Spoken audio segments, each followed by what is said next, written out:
Bom, com respeito à reencarnação, posso dizer? Pode, Chico. Com respeito à reencarnação, nós, os espíritas, estamos diante de uma realidade inconteste para nós. Normalmente, na vida mediúnica, temos assistido, nestes quase 45 anos de espiritismo evangélico à luz dos princípios kardecianos, a desencarnações e reencarnações. Mas permitimos-nos também perguntar ao senhor Manuel de Melo, ao nosso caro pastor evangélico, senhor da pergunta, e também àqueles que fazem objeções contra os princípios da reencarnação, permitimos-nos perguntar sobre o sofrimento das crianças. Por exemplo, não vamos nos referir aos adultos, porque seria alongar muito a resposta, mas vamos pensar nas crianças.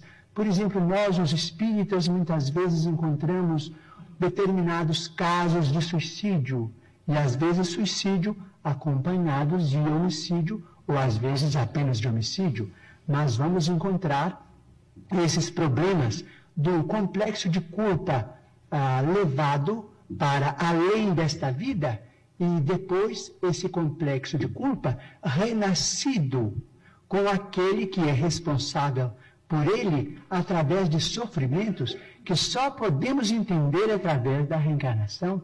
Por exemplo, muitas vezes temos encontrado, por exemplo, irmãos nossos suicidas que dispararam um tiro contra o coração e que voltam com a cardiopatia congênita ou com determinados fenômenos que a medicina classifica dentro da chamada tetralogia de Fallot.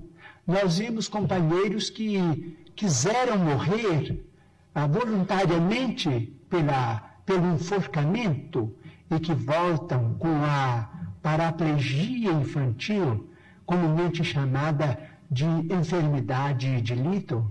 Nós vemos muitos daqueles que preferiram o veneno e que voltam com malformações congênitas, com problemas miopáticos, com o mixedema, aqueles que às vezes violentam o próprio ventre e que voltam também sofrendo as tendências e que às vezes acabam se desencarnando com o chamado infarto mesentérico. Nós vemos, por exemplo, aqueles que preferiram morrer pelo afogamento para se retirarem da vida num ato de rebeldia contra as leis de Deus. Vemos, por exemplo, aqueles que preferiram o afogamento e que voltam com o chamado enfisema pulmonar. Aqueles que dispararam tiros no próprio crânio e que voltam com tantos fenômenos dolorosos, como, por exemplo, a idiotia, a acromegalia, quando o tiro, vamos dizer, quando o projétil alcança a hipófise, porque nós estamos em nosso corpo físico subordinado ao nosso corpo espiritual.